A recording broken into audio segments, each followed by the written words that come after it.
Hola familia, qué rico poder terminar este día de ayuno, ya sexto día en este seminario que hemos denominado Escogidos y Enviados en Unidad.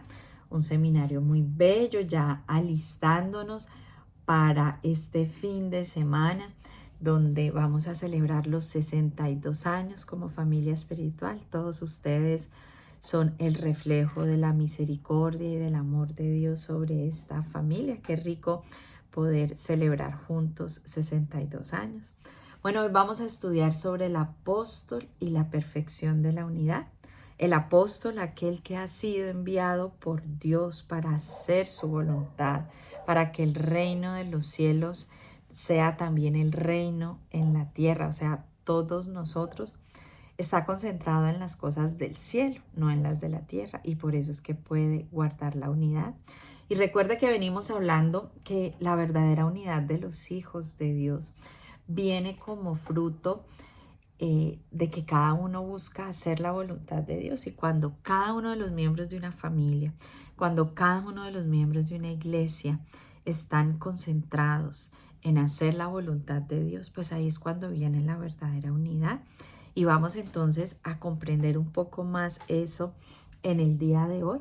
Bueno, yo estudiando un poquito en Marcos 15, estoy estudiando el libro de Marcos en mi devocional personal y meditaba en cómo se nos deja muy claro en cuando Jesucristo es aprendido, cuando Jesucristo es arrestado.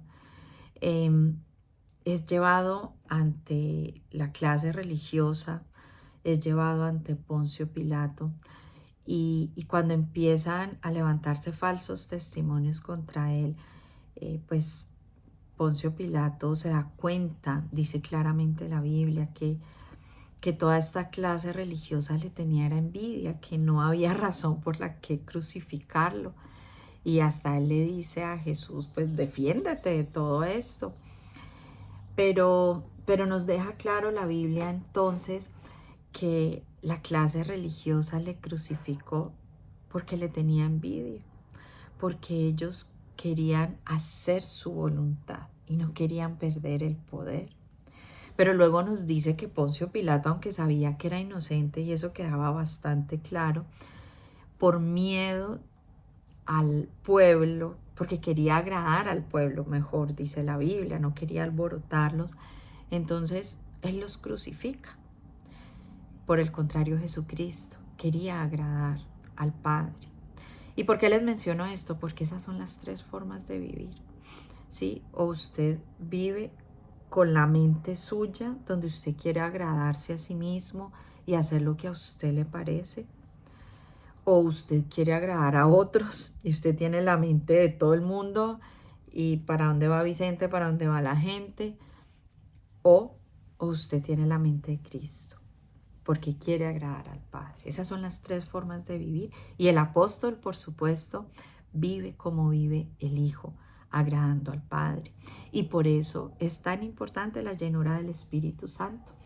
Miren cómo la Biblia nos deja claro. Entonces, que solamente teniendo la mente de Cristo. Les voy a leer lo que dice 1 Corintios 2, del 14 al 16. Pero el hombre natural no percibe las cosas que son del Espíritu de Dios, porque para él son locura y no las puede entender porque se han de discernir espiritualmente. ¿Cuál es el hombre natural? El que no tiene a Cristo en su corazón, el que no le ha entregado su vida al Señor, no le ha reconocido como Señor y Salvador. No puede entender, dice la Biblia. Para él las cosas de Dios son locura. En cambio, el espiritual juzga todas las cosas. Cuando la Biblia habla de juzga, es que investiga, escudriña. El original dice que significa investigar, escudriñar, discernir, interrogar. ¿Qué hace el espiritual? Se sienta a mirar la situación y se pone a interrogar, a interrogarse. Bueno, ¿qué dice la Biblia? cómo debo abordar esta situación, cómo debo concebirla en mi mente, cómo debo concebirla en mi corazón. Y entonces el espiritual escudriña y discierne de acuerdo a lo que nos dice la palabra de Dios. Pero el natural no puede hacer esto. El natural se dejará llevar por sus esquemas mentales que ha construido a lo largo de su vida, dependiendo de la cultura donde creció, dependiendo de la familia donde creció, dependiendo de las circunstancias que han rodeado su vida, dependiendo de sus heridas. Así es que entiende la vida y toma decisiones, por supuesto, y así son los esquemas mentales del natural. Miren tan bonito, sigo leyendo el pasaje, les estoy leyendo 1 Corintios 2 del 14 al 16. Pero él no es juzgado de nadie, porque ¿quién conoció la mente del Señor? ¿Quién le instruirá? Mas nosotros tenemos la mente de Cristo. Miren tan bonito lo que nos dice la Biblia. Usted y yo, que nos hemos encontrado con Cristo, que hemos recibido la llenura del Espíritu Santo, como hemos venido estudiando, tenemos la mente de Cristo. Y tenemos, es que literalmente dice, nos pertenece. Claro, para eso es importante escudriñar las escrituras y por eso aquí les animamos tanto a estudiar la Biblia, por eso les insistimos en el devocional, por eso los animamos a tomar los cursos de formación, porque entre usted más estudia la Biblia, pues usted más va a disfrutar de lo que es tener la mente de Cristo. Sí, a usted le pueden dejar una herencia y sí, a usted le pertenece, pero si usted no va y se la apropia, pues puede ser suya, pero usted no la disfruta, ¿verdad? Bueno, eso es la palabra de Dios, ese regalo que nosotros hemos recibido a través del cual Dios va a transformar nuestra mente en la mente de Cristo para poder pensar como Él, sentir como Él y tomar buenas decisiones como Él. Y bueno, yo quisiera aquí recordarles brevemente qué significa esto con ejemplos bíblicos. Vamos a una pareja muy conocida por usted, Abraham y Sara. El Señor les dio una promesa y les dijo, saben que aunque estén viejitos, aunque usted sea estéril, Sara, yo le voy a dar un hijo y ustedes van a tener un hijo y a través de ustedes se levantará un gran pueblo y todas las naciones serán benditas. Y ellos, pues pasó y pasó el tiempo y se empezaron a desesperar y empezaron a buscar la forma de tener un hijo, no como Dios se lo había prometido a través de Sara, sino como era común en aquel tiempo.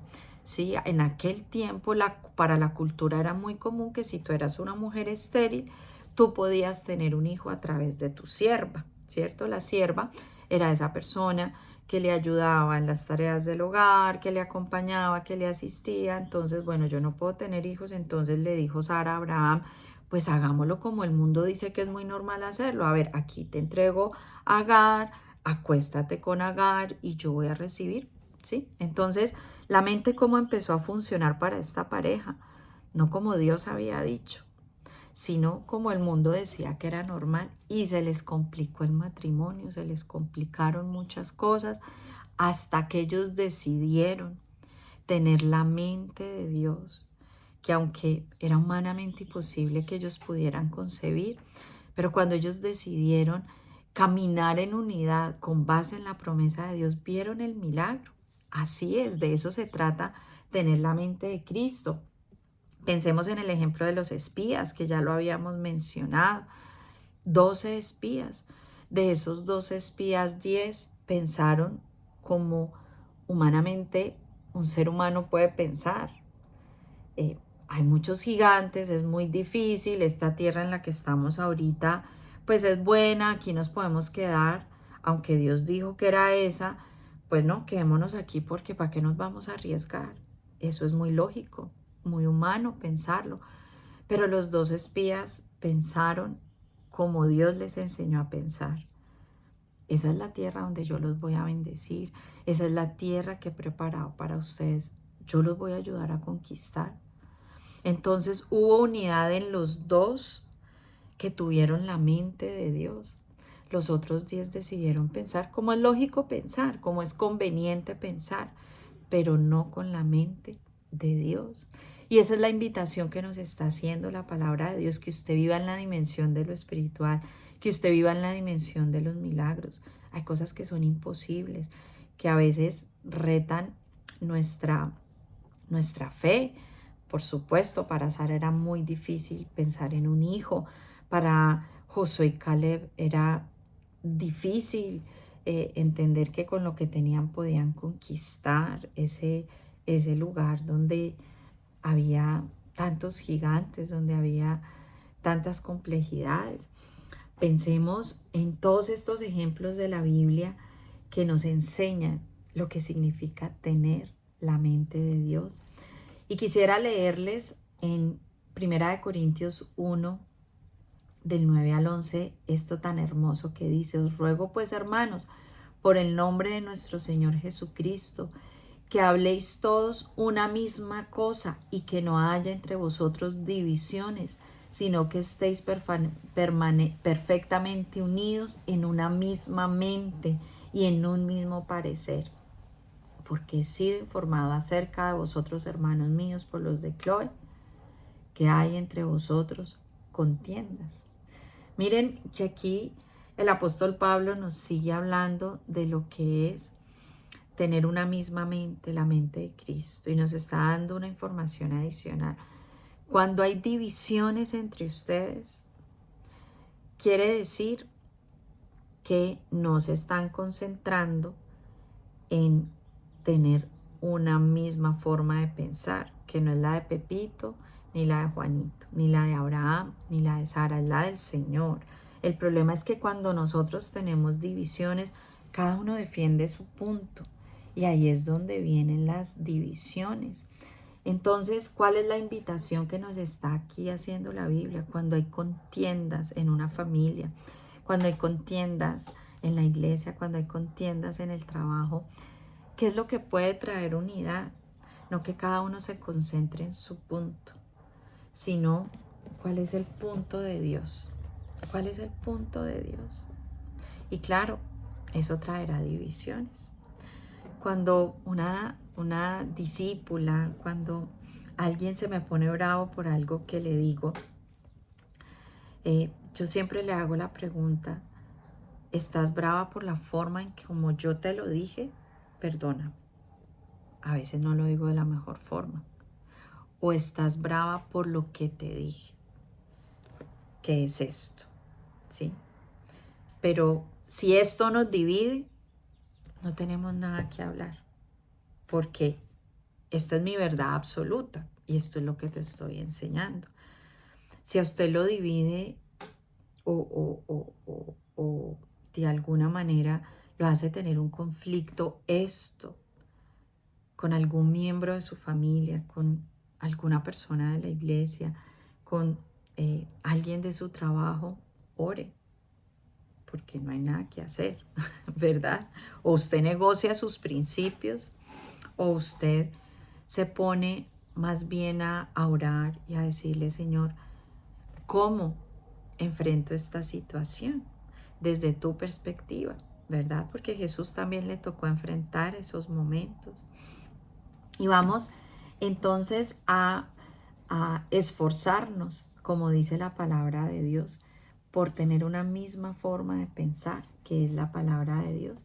Y la Biblia también nos habla de una misma forma de sentir. Les voy a leer 2 Corintios 13, del 11 al 12. En cuanto a los demás, hermanos, regocijaos, sed maduros, sed confortados, sed de un mismo sentir, vivid en paz, y el Dios de paz y de amor estará con vosotros. Saludaos unos a otros con un beso santo. Aquí la Biblia nos habla de que seamos de un mismo sentir y volvemos al mismo punto. La pregunta no es solo cómo quiere Dios que yo piense con respecto a esta situación.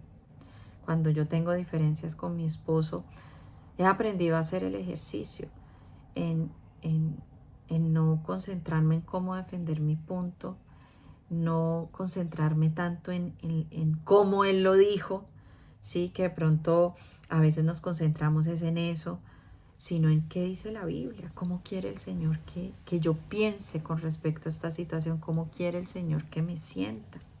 Por ejemplo, por allá en Santiago 1, la Biblia nos dice que cuando estemos enfrentando diversas pruebas, tengamos sumo gozo.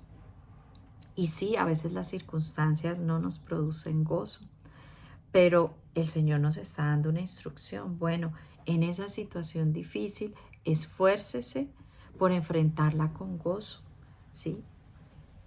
Un mismo sentir. La Biblia no solamente nos enseña cómo pensar, sino cómo sentir con respecto a una situación. Y a veces el sentimiento no es ese, pero ahí es donde viene el ejercicio de Señor.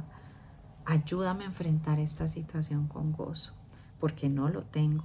Señor, enséñame cómo hallar gozo, cómo enseñarle a mi familia a hallar gozo en medio de esta situación.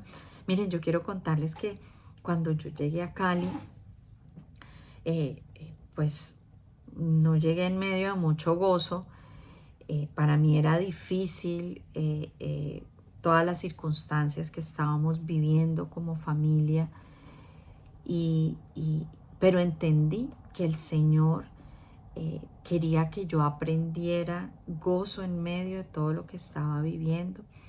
Y para mí fue muy lindo aprender a gozarme en medio de las circunstancias, aprender a gozar con las niñas.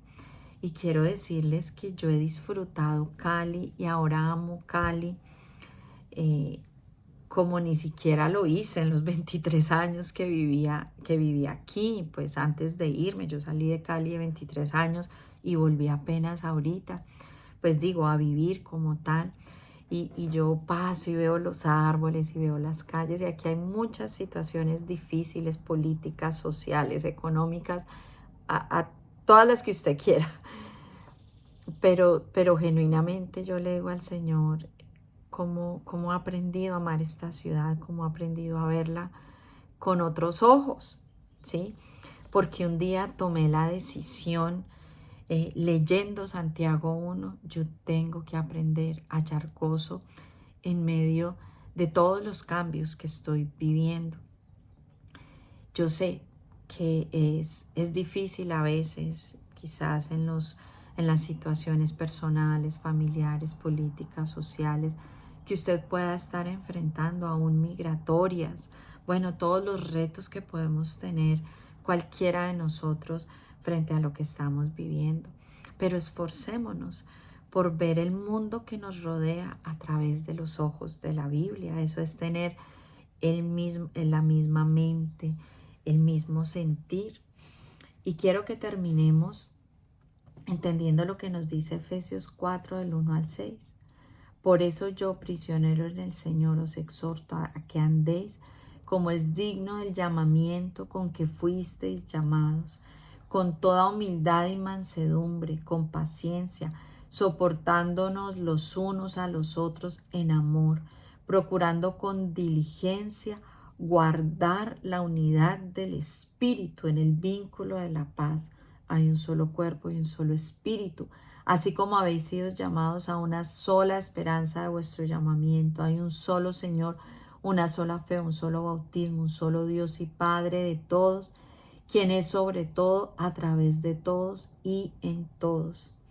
Miren lo que nos está diciendo la palabra de Dios. El apóstol procura con diligencia guardar la unidad del Espíritu. Usted y yo tenemos esa tarea, guardar con diligencia esa unidad. Y eso significa ser dignos del llamamiento con que fuimos llamados. El apóstol entonces es solícito en guardar la unidad. ¿Y eso a qué nos lleva? A soportarnos con paciencia los unos a los otros. Acuérdese que soportarse no es aguantar ahí a las malas, no, es darle soporte a la otra persona. En el original, soportarnos significa sufrir. Nosotros como apóstoles fuimos llamados a sufrir con la otra persona, ayudarla a sostener en los momentos frágiles de su vida, no atacarla, no a juzgarla. ¿Por qué? Porque tenemos la mente de Cristo y el Señor ni siquiera desde la cruz, en su momento más frágil, lo hizo, ¿no? Porque Él estaba concentrado en agradar al Padre. Cuando usted se enfrenta a lo que no le gusta del otro, pídale al Señor: Señor, dame tu mente, dame tu sentir, para yo poder sufrir con el otro, para yo poder sostener al otro en su debilidad y ayudarlo a madurar y tener paciencia. Al Señor, siendo perfecto, nos tuvo paciencia y mantuvo la unidad de la iglesia. Cuanto más nosotros, que somos imperfectos, tenemos ese llamado como apóstoles a mantener con diligencia la unidad de la familia, la unidad de la iglesia, la unidad en la sociedad, pero no aceptando lo que cada uno piensa, ¿no? Sino llevándolos a esto y siendo pacientes hasta que lleguen a esto, no negociando eso. Esa no es la unidad de la que habla la palabra de Dios. Bueno, con esto en mente, familia, oremos. Padre, gracias por este ratico, gracias por este 6º día de ayuno y por seguir nosotros descubriendo en tu palabra cuán importante es en nuestro apostolado mantener con diligencia la unidad. Pídale usted al Señor con sus propias palabras, dígale: Señor, yo te ruego que me ayudes a identificar esas situaciones que han generado división en mi vida. ¿Cómo puedo yo tener la mente de Cristo? ¿Cómo yo puedo tener ese sentir que tú anhelas que yo tenga? Ayúdame, Señor. Ayúdame a ser diligente en mantener la unidad y que yo pueda, Señor, servir de soporte y no, por el contrario, con mi quererme mantener en mi punto que de pronto difiere del tuyo, Señor, traer división y contienda. Yo no quiero ser instrumento de división y de contienda, no, Señor. Yo quiero ser paciente como tú lo fuiste. Yo quiero, Señor, ser un instrumento tuyo que mantiene la unidad donde quiera que va. Y sé, Señor, que eso también va a generar crisis. Pero sé que permanecer en la verdad de tu palabra nos va a llevar a traer la unidad como la que hubo en tu familia, Señor, cuando tus hermanos se encontraron con Jesucristo resucitado, con la verdad de la Biblia. Finalmente se logró la unidad de tu familia, porque tú no negociaste nunca la verdad, pero fuiste paciente en que cada uno llegara a entender esa verdad que nos trae entonces unidad. Ayúdanos en nuestra impaciencia, Señor, y permítenos vivir agradando al Padre, como tú viviste. Y para eso es que te pedimos la llenura del Espíritu Santo. Gracias por escuchar nuestra oración. En el nombre del Padre, del Hijo y de tu Santo Espíritu hemos orado. Amén. Bueno, familia, Dios me los bendiga.